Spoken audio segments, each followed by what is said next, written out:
जय हिंद बच्चों, देखते हैं हम लोग। आप समय आ चुका है सीरियस होने का, एकदम एक डायरेक्शन में पढ़ाई करने का।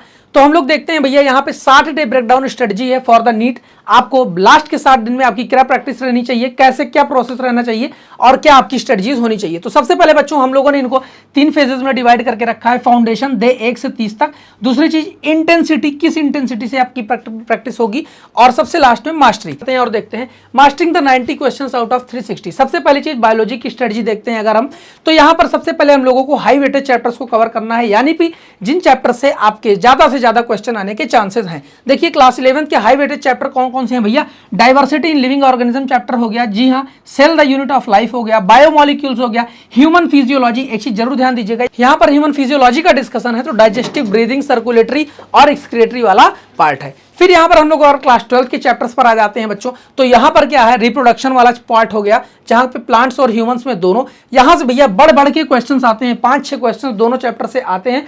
इंडिविजुअल 4-5 क्वेश्चन एक चैप्टर से, 4-5 क्वेश्चन एक चैप्टर से, यानी रिप्रोडक्शन वाली यूनिट से आपको लगभग 10 क्वेश्चन मिल जाएंगे बच्चों। तो इस चीज को हल्के में बिल्कुल भी नहीं लेना है, ठीक है।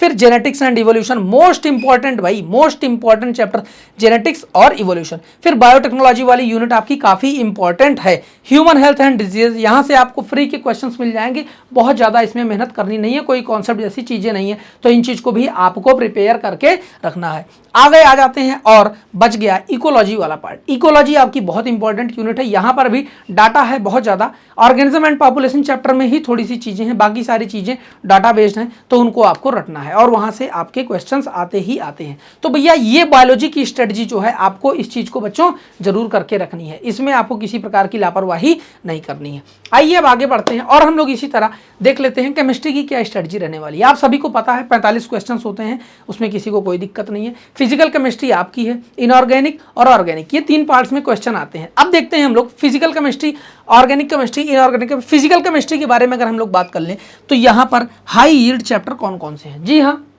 फिजिकल केमिस्ट्री में आप देख सकते हैं यहाँ पर मोल कॉन्सेप्ट के बारे में लिखा हुआ है। ये ऐसा चैप्टर है, आप पढ़ाई को जब भी स्टार्ट करते हैं सबसे पहले यहीं से करते हैं, तो मोल कॉन्सेप्ट इंपॉर्टेंट हो गया। थर्मोडायनेमिक्स इंपॉर्टेंट है, केमिकल काइनेटिक्स इंपॉर्टेंट है,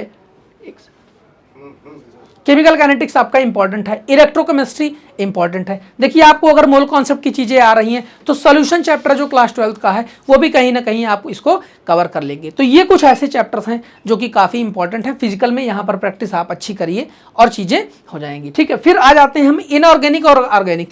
इनऑर्गेनिक और ऑर्गेनिक केमिस्ट्री का भैया एक ही स्ट्रेटजी आप रखिए, आपकी जो एनसीईआरटी है वो एकदम फिंगर टिप्स पर होनी चाहिए, ठीक है ना। एनसीईआरटी का कोई भी डाटा, कोई भी स्टेटमेंट आपको लाइटली नहीं लेना है और किसी चीज को मिस नहीं करना है। देखिए इनऑर्गेनिक में आपके कुछ चैप्टर्स होते हैं जिन पे आपकी कमांड बहुत अच्छी होनी चाहिए। सबसे इंपॉर्टेंट चैप्टर तो आपका केमिकल बॉन्डिंग हो गया, वहां पर आपको छोड़ना ही नहीं, केमिकल बॉन्डिंग एकदम बेस है आपका। फिर पीरियोडिक टेबल आ गया और कोऑर्डिनेशन कंपाउंड चैप्टर, यहां से 4-4 क्वेश्चन आ जाते हैं।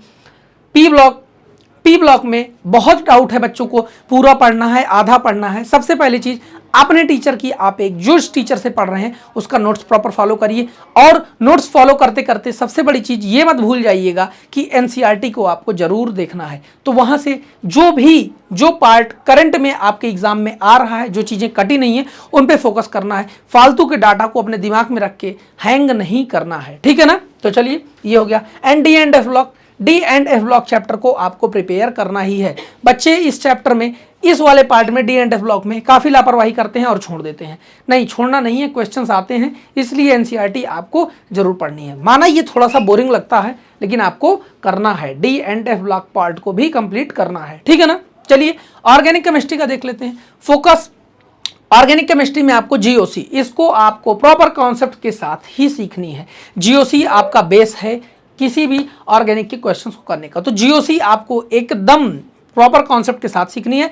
Hydrocarbon, alcohol, phenol, ether, aldehyde, ketone, नीचे के जो भी चैप्टर्स हैं बच्चों प्योर एनसीईआरटी बेस्ड आपको चीजें एकदम फिंगर टिप्स पर होनी चाहिए। एनसीईआरटी को आपको नहीं भूलना है और यहां से क्वेश्चंस आते रहते हैं, ठीक है ना। एल्डिहाइड, कीटोन और अल्कोहल, फिनॉल, ईथर, ये काफी इंपॉर्टेंट चैप्टर है और सबसे इंपॉर्टेंट, इसको तो आप इग्नोर कर ही नहीं सकते। बायोमोलिक्यूल्स, यहां से भी क्वेश्चन आपके आते हैं। तो ये जो है आपकी ऑर्गेनिक, इनऑर्गेनिक और फिजिकल केमिस्ट्री के जो हाई वेटेज चैप्टर्स हैं ये दिए गए हैं, इनको आपको करना ही करना है, ठीक है ना। आइए अब आगे देखते हैं। फिजिक्स के बारे में देख लेते हैं। फिजिक्स में जो हाई स्कोरिंग चैप्टर्स हैं इंडिविजुअल क्लास 11th के या फिर क्लास 12th के, तो देखिए क्लास 11th के जो हाई स्कोरिंग चैप्टर्स हैं आपके कौन कौन से हैं। यूनिट एंड डायमेंशन, ये चीजें ऐसी हैं सबसे पहले आप पढ़ना शुरू करते हैं, लेकिन यहाँ पे क्या है कम समय में आपको ज्यादा नंबर ये दिला के चली जाती हैं। ज्यादातर तो डायमेंशनल फार्मूलाज आपको प्रैक्टिस करते करते याद ही होते हैं, और जो नहीं भी याद होते हैं आप तुरंत उनको निकाल सकते हैं, तो ये आपको फ्री के क्वेश्चंस मिल जाते हैं। लॉज ऑफ मोशन, जी हाँ ये इंपॉर्टेंट है क्लास 11 का। वर्क एनर्जी पावर बहुत इंपॉर्टेंट चैप्टर है, ठीक है। सेंटर ऑफ मास और थर्मोडायनेमिक्स, हाँ ये काफ़ी इंपॉर्टेंट पार्ट है, यहाँ से इनको आप इग्नोर नहीं कर सकते हो, ठीक है ना। ये काफ़ी इंपॉर्टेंट है, यहाँ से क्वेश्चंस आने की प्रोबेबिलिटी बहुत ज़्यादा है और आते ही हैं, उसमें किसी प्रकार का शक नहीं होना चाहिए। क्लास 12th में देख लेते हैं current electricity, most important question, circuit based questions की प्रैक्टिस आप लोग जरूर कर लीजिएगा। और लास्ट वाले थोड़ा सा इंस्ट्रूमेंट वाले पार्ट से भी क्वेश्चंस आ जाते हैं, तो उन्हें भी देखना। कैपेसिटर काफ़ी इंपॉर्टेंट है। मैग्नेटिज्म की जो पूरी यूनिट है वो काफ़ी इंपॉर्टेंट है, उसको इग्नोर नहीं कर सकते बच्चों, वहाँ से क्वेश्चन आते हैं, डाइपोल वगैरह के क्वेश्चन आ जाते हैं, मैग्नेटिक मोमेंटम निकालने के क्वेश्चन आ ही जाते हैं। EMI और AC की बात कर लें, एकदम यहाँ से क्वेश्चंस आते ही हैं। रे ऑप्टिक्स, यहाँ से आपके 4-5 क्वेश्चंस आ जाते हैं, इसको थोड़ा सा सीरियसली पढ़िएगा। सेमीकंडक्टर्स बहुत इंपॉर्टेंट है, सेमीकंडक्टर्स को आप लाइटली नहीं ले सकते हैं, यहाँ से भी क्वेश्चन एकदम श्योर हैं आने। वो P टाइप N टाइप, ज़्यादातर थ्योरी वाले पार्ट से क्वेश्चन आ जाते हैं। एक क्वेश्चन लॉजिक गेट से एकदम कन्फर्म है, N टाइप P टाइप यानी डोपिंग से क्वेश्चन आते ही आते हैं, ठीक है। तो इन चीज़ों को देखना है। और सेमीकंडक्टर पार्ट में एक चीज़ जरूर ध्यान रखना है, जो पार्ट कट गया है ट्रांजिस्टर वाला उस पर नहीं फंसना है, फालतू का दिमाग नहीं लगाना है। जो चीज़ें कटी हुई हैं उसमें परेशान बिल्कुल नहीं होना है, किसी से भी मिसगाइड नहीं होना है, ठीक है ना। अनटिल अनलेस आपका जो चीज़ें आ रही हैं वो प्रिपेयर नहीं है। चलिए आगे बढ़ते हैं।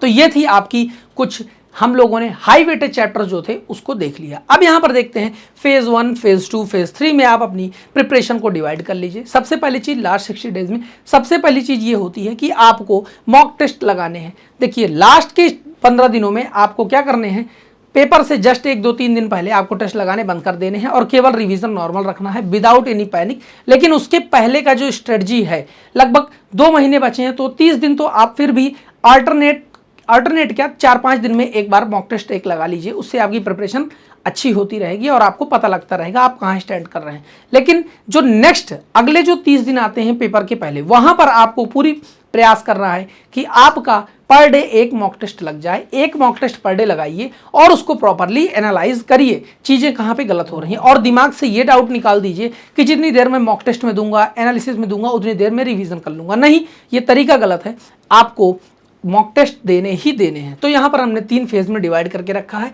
मॉक टेस्ट अपने अल्टरनेट तरीके से आप लोग लगाते चलिए, ठीक है ना।